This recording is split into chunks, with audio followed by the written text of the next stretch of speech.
I'm never buying a car from you again. I'm not telling nobody to buy a car from you.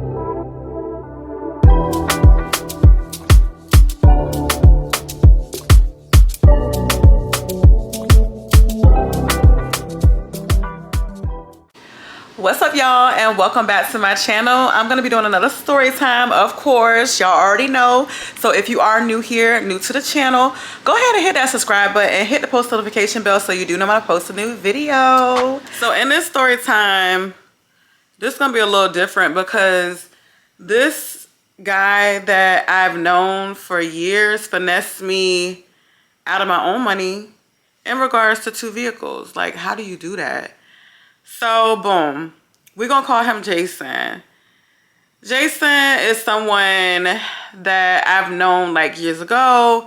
I did not know that he sold cars, but I just know that we were cool or whatever. So, boom. One day I was searching on Facebook for a vehicle. At the time, it was around my birthday. And I was trying to get a car because the vehicles that I had around that time were giving me problems. So I was like, let me go on the marketplace on Facebook and see if I can find a vehicle. So I went on there and I had seen some vehicles that I was interested in, and it had came back that it was under Jason's profile. I was like, oh, okay, I didn't know that he sold cars.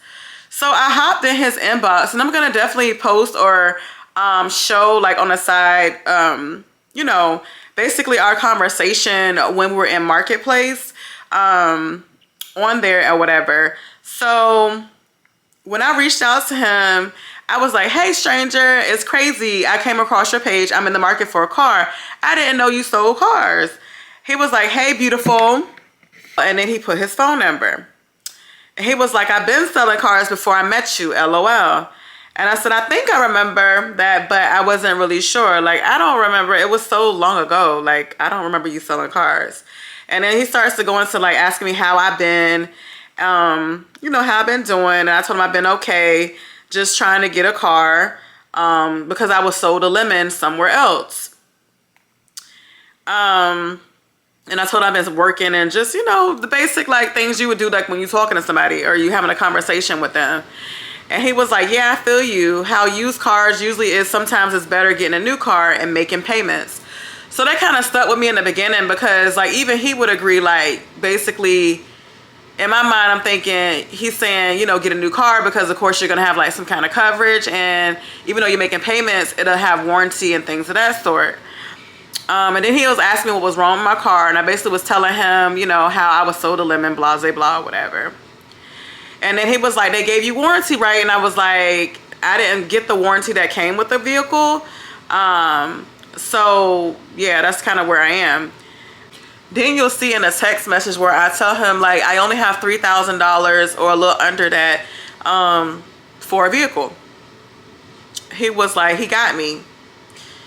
And he started saying, like, hey, I got, you know, whatever vehicles he had at the time. And I told him I would need it like closer to around my birthday because it was going to be like a birthday present to myself. And at that time, I was looking at a Murano that he had, and he said he had one, but just to let him know. But he was saying he has it, but is for $3,300. I'm like, I said I have $3,000, and that's my price range, $3,000 and under, whatever you can find. And I was asking him basically how it worked, and he was basically saying I would give him the cash for the vehicle and he would give me the title and the bill of sale. Okay, that sounds like, okay, easy, you know what I'm saying? Nothing too hard or whatever. So I was like, in my head, okay, cool, I could definitely do that. So after that, eventually I gave him my phone number just so he can keep in contact with me regarding any vehicles that he may be getting. Mind you, he was a person who sold cars from the auction, not a dealership, but through the auction. And just a side note, like I said, I knew this person, so I trusted this person. But just keep that in mind as I continue telling y'all the story, because this is about to get crazy. I need some water for this. It's hot outside, it's 98 degrees, so y'all, I'm not drinking my wine today, I'm drinking my water. So cheers. So after I gave him my number or whatever, I told him to keep me in mind if he sees any cars, woo-de-woo, things like that or whatever. So it gets closer to the time that I'm supposed to be getting the vehicle or whatever. Like I told him to keep me informed or whatever if he finds anything. So boom, I told him I wanted an SUV. So he had a vehicle. I seen him with it. He had it on his page. And I was like, hey, I'm interested in that vehicle. Can you hold that to the side for me? That's something that I'm interested in. He was like, yeah. So a couple days go by. He was like, I can come by so that you can drive it and see how the vehicle is. I was like, okay, cool. We can do that. So he came by. He brought the vehicle and he was with one of his homeboys or maybe his partner or something like that. I was like, okay, whatever. So he was like, here, he texted me, hey, I'm here. Come outside. I have the vehicle so you can go drive it on the interstate, check it out and see if you like it. So he gets here and I go out, I side hug him like, hey, I'll be right back. I'm about to go and take the car, on the interstate or whatever like that. So I walked around the car, checked it out. It was a couple of cosmetic, things that can be fixed or, after you can paint it or things of that sort. But it looked pretty nice on the inside. Very nice truck. Sunroof top. It had a lot of features that I liked in it. But anyway, I started up fine. I did notice when I got inside of the vehicle, check engine light was there. So that was like one red flag. I'm just like, because when I was talking to him on the phone too, he was saying that, he was gonna, whatever, if there's something wrong with the car, he was gonna take care of it. So keep that in mind. So I went and I drove it on the interstate. Everything's going well. So I start accelerating, like pressing on the accelerator or whatever. And the car starts trembling and shaking at high speeds, like really, really bad, like shaking really, really bad. And I'm just like, what is going on? What is this? It was weird. So like I said, I'm checking everything out with the vehicle. So I noticed that was one thing. Then I tried to turn on the radio. There was no sound. Sound system out. That's two things. Third thing was when I was trying to get in the next lane or I put my signal on, you can see the signal, but you couldn't hear it. So that kind of messed with me too, but I knew that all kind of worked in with the sound system. So yeah, that was the three things. So it was, well, actually four. Check engine light, the car was trembling at high speed, no sound in the vehicle, and and then of course the signal you couldn't hear because the sound was not working. So while I'm in the car and I'm on the interstate, it was driving smooth and everything. I liked it. It was spacious. I loved everything about that truck except for those things that I had, them four things that I had figured out. So I called my dad.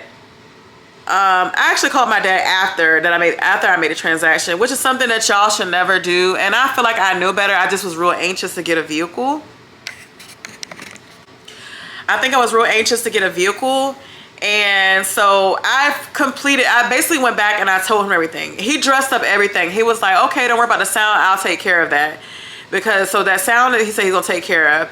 He was like, don't worry about the check engine light. I'm gonna look into that and I'll get that taken care of as well. It more than likely needs spark plugs or something like that, he was saying. And also he was gonna use his machine to hook it up to the car so he can see what the trembling was. He was gonna take care of that. So I told him, okay. He said he's gonna take care of that. I did something so stupid, y'all. So basically, he filled out the bill of sale, everything like that or whatever. So basically, in my head, I was sold because he told me he was gonna take care of everything. He filled out everything, I signed, I did this, that, whatever. And then I handed him an envelope full of money. All right, now pause. Y'all probably like, Ashley, why would you give up the money that quickly? I was anxious, I wanted a car. I trusted him. He said he was gonna take care of all this stuff. So boom, all that passed. He gave me, the temporary tag to drive it from wherever to my house or whatever for a certain amount of days before I made it to DMV or whatever the case was. So I called my dad after he had left and he was like, no, Ashley, call him back. get your money back and tell him to give you another vehicle, because the car shouldn't be doing that, and you shouldn't be having you know, problems with it when you're giving him that much money and he said the car was going to be okay. So my dad and my mom, they pulled up. They came, they looked at the car. They said the car looked good on the inside, looked good on the outside. They got in the car with me. We went on the interstate. We drove it. My dad was like, something not right with this car. So he felt what I felt when the car was trembling. It was doing all this stuff with her shaking when I got to high speeds. And he didn't like also that the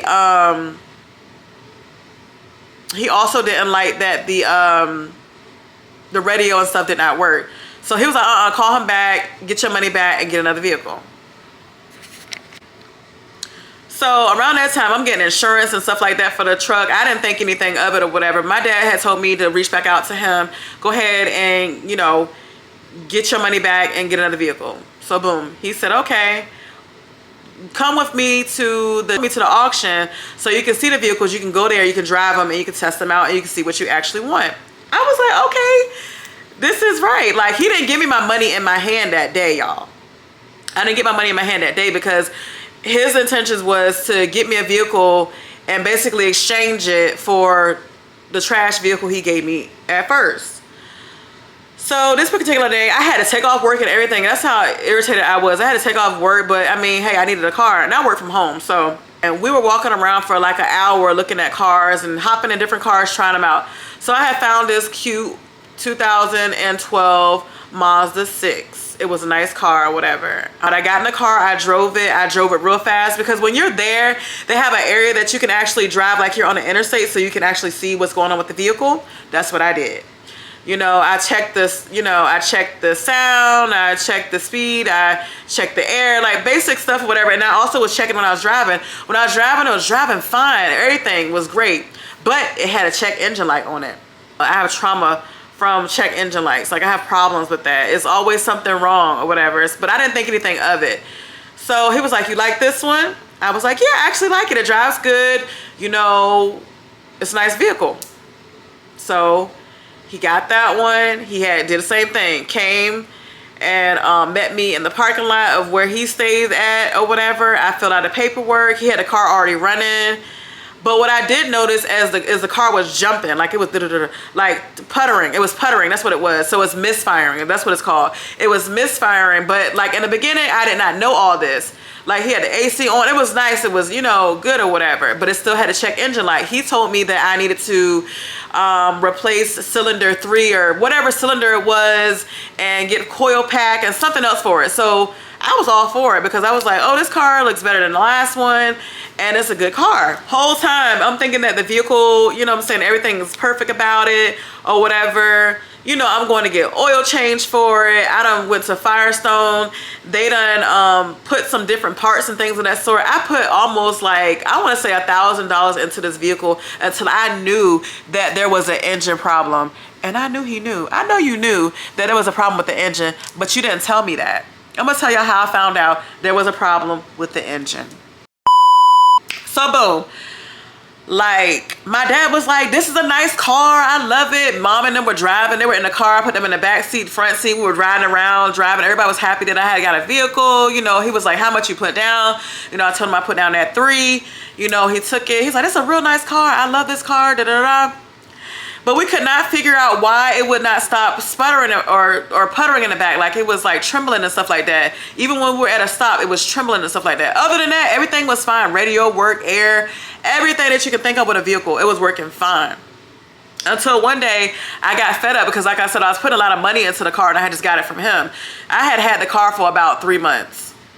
So I took it to an actual mechanic of a homeboy that I know. He was like, take it to a mechanic. They can tell you anything that's wrong with your vehicle.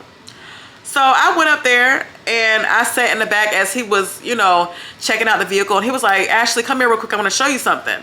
So I went to the front of the shop and they were out, and I was trying to figure out what is all this, because before he had called me, I heard all this whining of the vehicle like it was cranking up or something. So they were testing something. I never knew what they were testing until I got out there. Ciao. they called me out there and they was like, listen to this. And so they were starting a vehicle up and it was like cranking, and they had an odometer, I believe that's what it's called, or some type of meter that was showing like levels of my vehicle in regards to the strength of my engine or something like that. And he was like cranking and pressing the accelerator and showing me how they do the test. And he was like, your engine is bad. My engine's bad. What? My engine's bad. Why? Like, what the heck? Are you serious? This is my second time dealing with this person. First time he tried to like get me to get that vehicle and I ain't want it. My dad was like, don't get that vehicle. This one, he sold me a vehicle with a bad engine. Do y'all know how much I was fuming inside?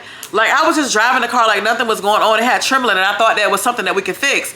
Because I took it to the Mazda dealership. Hey, Mazda, like, y'all couldn't even figure out the problem either. Like, it's crazy to me.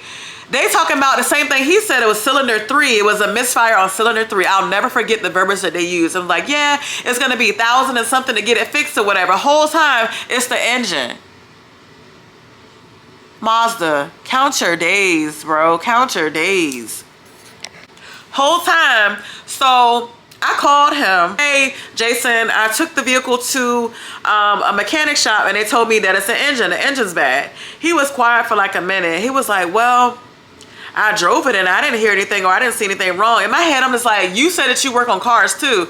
I think he just told me that. I really don't think this man worked on cars at all. Because that's something that you could pick up. Or he was trying to finesse me, and I think he was just trying to finesse me out my money. Which is going to lead to the next part of the story time.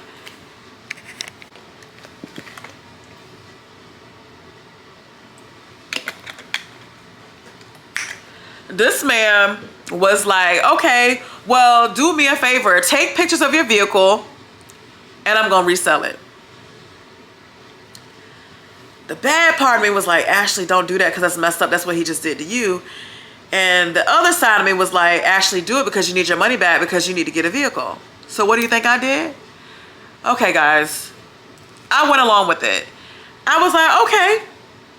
I sent him the pictures. He was asking for the mileage of the vehicle. Basically, anything he needed to sell the vehicle, I gave him. I gave him that. He sold the vehicle, y'all. He sold the vehicle within a couple days. He was like, hey, Ashley, I found somebody who wants the vehicle.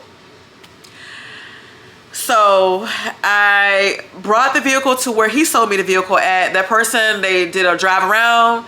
They was like, this car is doing the same thing that my car doing. So basically, they were having problems with their car. And they didn't want to take my car because their car were doing the same thing.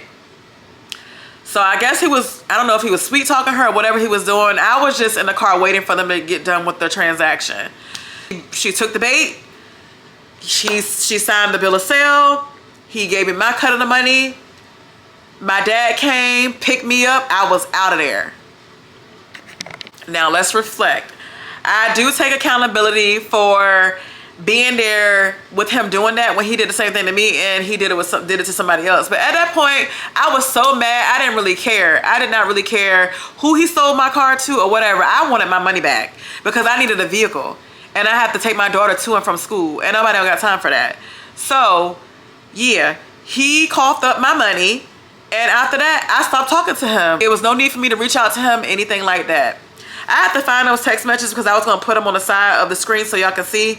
But later on, I went and got me a vehicle. I found a dealership. I went to a new used vehicle and dealership, and I went there and got me a vehicle. I love it to this day. I love my vehicle. It has warranty on it. It's covered if anything happens to it, blah, blah, blah, all that.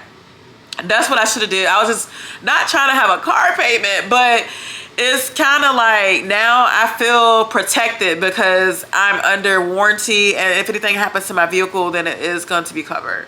As opposed to me having no car payment and something happens and I have to come out of pocket.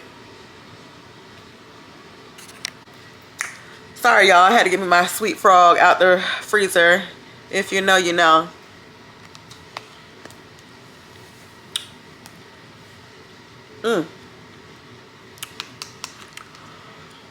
So, fast forward. You know, I already got me a car now. There's no need for me to talk to you. Period. At all. This man reaches out to me saying, hey, what's up, Ashley? I'm cordial. I was like, hey, what's going on? He was like, hey, I haven't heard from you in like a year. Sir, it's only been a couple of months. Like, what are you talking about? You haven't heard from me for a year. Like, I hate when people are so extra. Like, you just want to find any way to talk to me. What are you talking about? Basically, he's saying, I only hit him up if it's dealing with the car. Yes, I do, sir. Yes, I do. Because I don't want to talk to you like that. What are you talking about? He was like, yeah, because I'm just trying to like keep basically the lines of communication open just in case, you know, you give me a chance. Sir. Oh my God.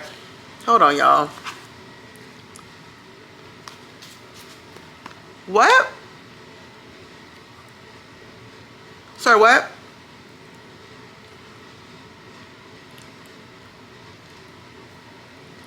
Give who a chance? All right, see, I wasn't gonna do this, but I am. Jason, y'all. I ain't ever give y'all a description in the beginning of the video because this man has the worst hygiene ever. He is in my phone as bad breath Jason. His teeth are green and brown. He has plumber's crack all the time.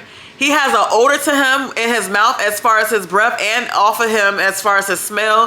He got bald spots in the low hair. He got bald spots in his hair. Just cut it off, sir. Lose it. Just let it go. Like, he's just not a clean guy, and he smokes too. Ew. Like, no, I'm not talking to you in that way. And he's always given that type of attitude towards me. Like, he's always trying to talk to me. I'm not trying to talk to you, sir. Like, I'm not interested.